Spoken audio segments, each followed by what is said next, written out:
ఓం శ్రీం సౌం శరవణభవః శరచ్చంద్రాయుధప్రభః శశాంకశేఖరసుధః శశీమాంకల్యరక్షకः సదాయుష్యప్రదాతా చ శతకోటిరవిప్రభः శశీవల్లభసుప్రీతः శశీనాయకపూజితः శశీనాథచతుర్వక్త్ర దేవతైత్యాభివందితः శశీశార్దిహరశ్చైవ శంభుశంభూపతేశకः శంకరः శంకరः ప్రీతः సంయాగకుసుమప్రియः శంఖుకర్ణమహాకర్ణ ప్రముఖాధ్యభివందితः శశీనాథः సుధాప్రాణ నాయకः శక్తిపాణిమాన్ శంఖపాణిః ప్రియः శంఖో పమశ్షట్కళసుప్రభः శంఖఘోషः ప్రియः శంఖ చక్రశూలాధిగాయుధः శంకరాదభిషేకాధి ప్రియः శంకరవల్లభः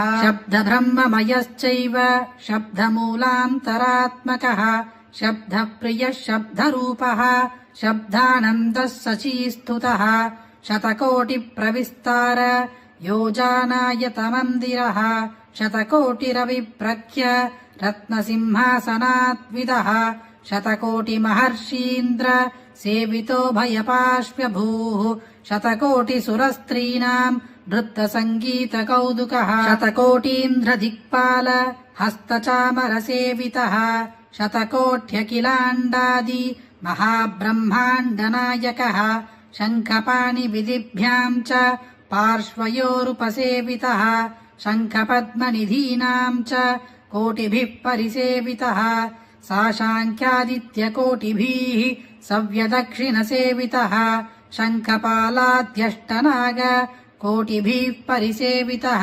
శశాంకారపదంగాది గ్రహనక్షత్రసేవితః శశిభాస్కరభౌమాది గ్రహదోషార్దిభంజనः శతభద్రద్వయకరः శతభద్రాశ్చనప్రియः శతపత్రసమాసీనः శతభద్రాసనస్తుతः శారీరబ్రహ్మమూలాది షటాధారనివాసకः శతభద్రసముత్పన్న బ్రహ్మగర్భవిభేదనः శశాంకార్ధజటాజూటः శరణాగతవత్సలः రకారరూపో రమణో రాజీవాక్షో రహోగతः రతీశకోటిసౌందర్యో రవికోట్యుదయప్రభः రాగస్వరూపో రాగగ్నో రక్తాబ్జప్రియ ఏవ చ రాజరాజేశ్వరీపుత్రో రాజేంద్రవిభవప్రదः రత్నప్రభాకిరీటాగ్రో రవిచంద్రాగ్నిలోచనः వజ్రహస్తసుధావళ్ళీ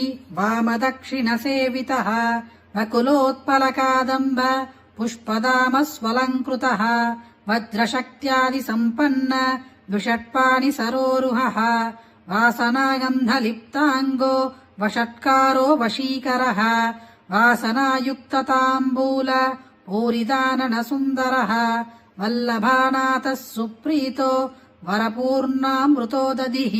ఒక్కసారి వింటారో ఆ రోజు రాత్రిలోగా ఒక శుభవార్తని వింటారు. అలాంటి ఒక అద్భుతమైన స్తోత్రం మీరొక్కరే వింటే సరిపోతుందా? మీకు తెలిసిన అందరికీ షేర్ చేయండి. ఈ వీడియోని లైక్ చేయండి. మళ్ళీ ఇంకొక వీడియోలో కలుద్దాం. జయ జయ శంకర, హర హర శంకర.